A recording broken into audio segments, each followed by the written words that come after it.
Hello, today's story is called The Greedy Zebra.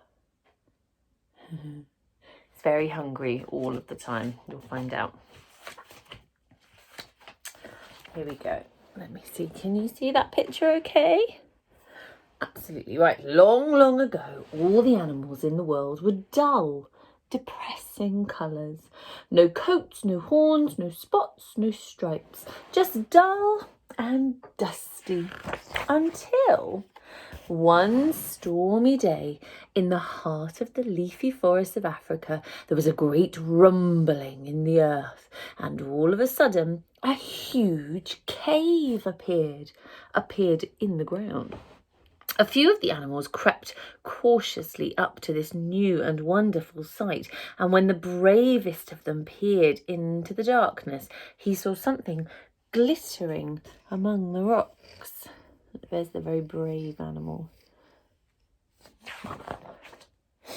The cave was full of furs and skins, all glossy and new. Stepping inside, he came across horns and tails of countless shapes and sizes, and needles and threads of 1,000 different colours.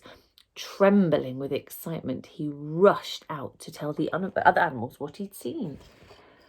Look at that, can you see? I think there's like some horns there. Here's all the needles and threads. Oh, there you go, look, there's a good picture of all the very boring looking animals. The news spread far and wide, and soon all the animals were on their way to see the cave, running and jumping and sliding and swinging and slithering through the trees. Ha! Who do you think that is? All that is, except one. Greedy Zebra. Greedy Zebra never ever stopped eating, and he certainly wasn't going to give up a single mouthful for a silly old cave of any sort. Lots of time to go visiting caves, mumbled Greedy Zebra, stuffing far too much grass into his bulging mouth. There's plenty of time, he said. Well, soon all the animals in the jungle were gathered at the mouth of the cave, waiting for Elephant to speak. Elephant was the one who knew everything, because Eagle told him all the secrets of the spirits of the mists. He coughed pompously and addressed the gathering. "It is time for you all to have coats," he said. "There are all kinds of materials here from which you may choose. You will be issued with needles by Rabbit, but there's only one needle each, so take good care of it. Now, you may go in, but no shoving and pushing, and keep in an orderly line." Meanwhile, Greedy Zebra was still eating. Munch, munch, he went. This particular grass was so delicious. He stopped to gape at the beautiful thing in front of him. It couldn't be, but it was Sable the antelope, and she was wearing the most glorious new coat and horns. She was wearing horns.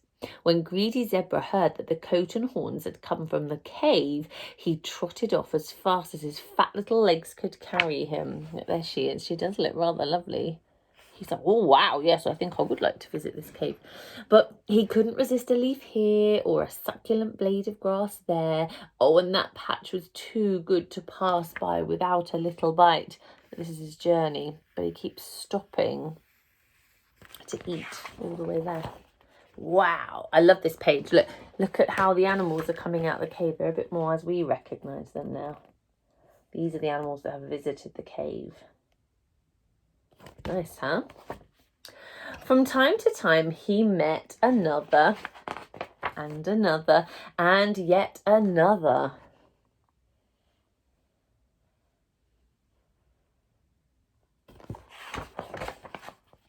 Of the wonderfully clothed animals. Stopping for a last bite not far from the cave, he watched Leopard finish her sewing. Leopard, as careful as ever, had sewn the most splendid fur coat with spots all over it. greedy zebra could hardly believe his eyes as he watched Leopard wriggle into it perfectly fitting fur. I shall have spots like that, he said to himself, and he hurried off, eager to reach the cave. But it was a hot day, so he stopped for a cool drink at a stream, and there he came across a patch of the greenest grass he'd ever seen. What do you think he's going to do? Back at the cave, most of the animals were leaving now. Only Rhino and Elephant were still cutting their materials. They had chosen a very strong grey cloth. Poor old Rhino, who was very short-sighted, had stuck his horns on anyhow and was having a terrible time. He was too nervous to ask Elephant for help because he knew that the pompous animal would only make fun of him. He had dropped his needle, and the more frantically he searched, the further into the bushes he kicked it. He put on the baggy coat and shuffled off in a very bad mood. Just then the greedy zebra trotted by with blades of grass bulging from his mouth. I'm going to have spots like Leopard, he was saying, and horns like Kudu, and a mane like Lion, and a tail like Cheetah. I'm going to be the finest looking animal in the whole forest. Like, that's how he imagines himself looking. And at the risk of indigestion, he gave a short gallop into the cave. But then he stopped aghast. There was nothing left. No horns, no fine cloth, nothing. Frantically, he searched through the cave, but all he could find were a few strips of black material. Forlornly, he cut them all to the same size and stitched them together.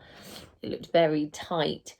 He thought nervously to himself. Being such a very fat zebra, he had a terrible time squeezing into his coat. He pushed and grunted and oohed and ahed, and pop, he was inside it.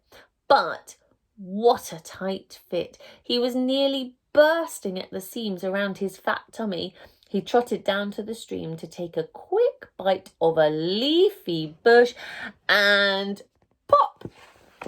His coat burst open.